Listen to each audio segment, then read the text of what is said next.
Selamat malam Indonesia. Anda menyaksikan seputar berita terkini pukul 23 WITA. Kebijakan pemerintah menaikkan dan menurunkan harga BBM yang mengambil acuan harga minyak dunia dinilai kurang transparan. Pemerintah tidak pernah menjelaskan biaya operasional yang diperlukan dalam proses produksi kepada publik, namun langsung menaikkan harga BBM sehingga masyarakat yang akhirnya menjadi korban.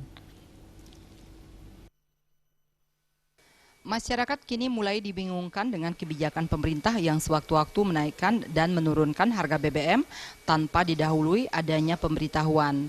Hal ini diperparah dengan melonjaknya harga kebutuhan di saat kenaikan BBM, namun di saat turun tidak disertai penurunan harga bahan pokok. Menyikapi hal ini, pengamat ekonomi sekaligus Ketua Kadin Badung Agung Alit Wiraputra menilai pemerintah tidak transparan dalam menjelaskan informasi yang lengkap ke publik.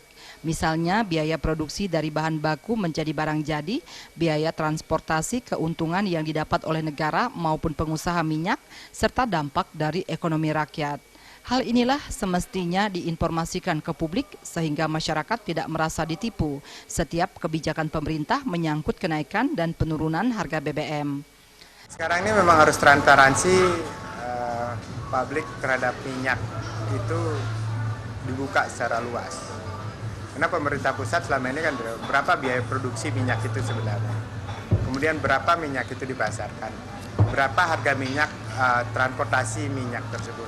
Sehingga berapa profit yang diambil oleh Pertamina dan berapa kemudian profit yang diberikan oleh kepada pemilik SPBU itu oleh Pertamina. Ini kan tidak transparan di sini.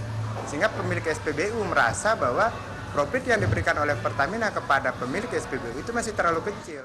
Selain kurang transparan, kebijakan pemerintah untuk menaikkan dan menurunkan harga BBM setiap 2 bulan dinilai terlalu cepat, sehingga tidak ada waktu sosialisasi dan kesiapan masyarakat. Idealnya menurut Agung Alit Wiraputra, waktu evaluasi yang diperlukan mencapai 6 bulan, sehingga ada persiapan untuk evaluasi dan sosialisasi harga kepada masyarakat. Terima Jadan Angga, Bali TV. Sekian seputar berita terkini kali ini. Terima kasih atas perhatian Anda. Salam Indonesia.